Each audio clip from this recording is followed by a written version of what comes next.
Introduce करून दिलं आणि त्या दिवसापासून अण्णा आमच्याबरोबर आहेत, आजपर्यंत आमच्याबरोबर आहेत. प्रत्येक वेळेला ते मार्गदर्शन करत आहे.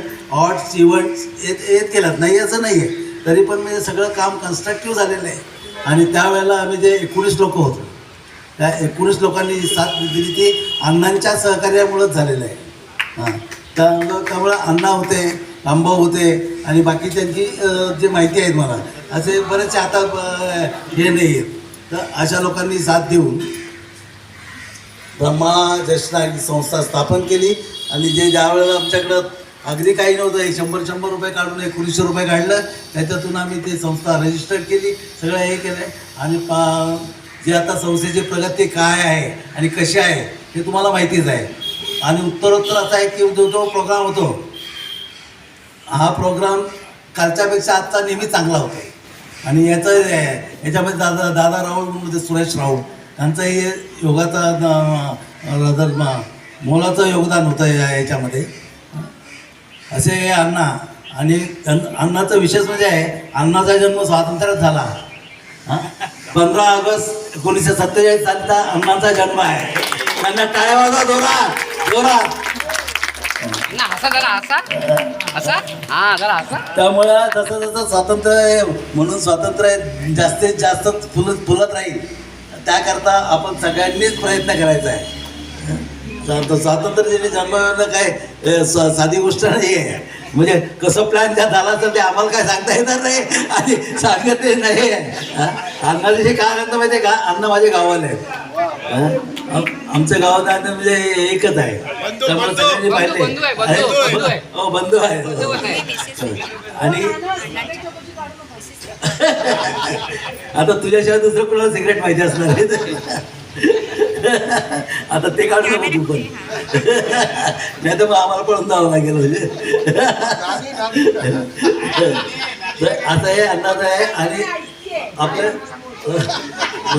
ब्रह्माचे बरेचसे मेंबर, सगळे मेंबर अण्णाच्या गावी आणि आमच्या गावी आलेले आहेत, राहिलेले आहेत, एन्जॉय केलेलं आहे. साखर कारखाना अण्णाच्या ह्याच्यामुळं आम्हाला पाहायला मिळाला.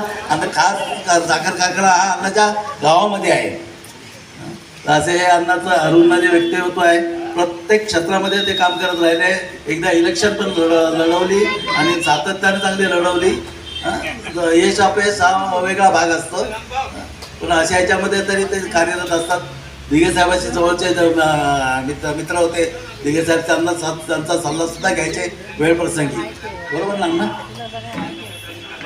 असे अण्णा अरुणाचे व्यक्तिमत्व आपल्यामध्ये आहे. आज त्यांची 77 वर्ष कंप्लीट होत आहेत. 78व्या वर्षामध्ये पदार्पण होत आहे. तर त्यांना आपण सगळ्यांनी सगळ्यांच्या ब्रह्माळा जशनारी संस्था आणि लायन्स क्लब ऑफ ठाणे ब्रह्माळा आणि ब्रह्माळा वासियांच्या वतीने मी त्यांना हार्दिक शुभेच्छा देतो. जय हिंद, जय महाराष्ट्र. नाना थँक्यू. गावडे सर एक दोन शब्द. नमस्कार, जय हिंद सगळ्यांना. आजच्या या मंगल दिनी आपण राष्ट्रभर इथे फडकवलेला आहे अभिमानाने. त्याच्याकडे पाहताना आपल्या अंगात एक संचार आणि आठवण येते त्या सर्व लोकांची ज्यांनी त्याच्यात योगदान दिले. स्वातंत्र्यवीर म्हणून त्यांनी आपले केलेलं आहे, त्यांनी चळवळी केलेल्या आहेत. ह्या सगळ्या चळवळीतनं आपल्या हातात जो देशाचा झेंडा दिलेला आहे तो केवळ पासऑन म्हणून नाही दिला आहे, तर त्याची रक्षा करणं, त्याची अभिजात करणं, त्याच्याप्रती आपली व्यक्त करणं, भावना व्यक्त करणं, या सर्व गोष्टी आपल्या समाजात. आणि आज अतिशय आनंदाची गोष्ट, या सगळ्यांना अभिवादन करताना आपल्यातले एक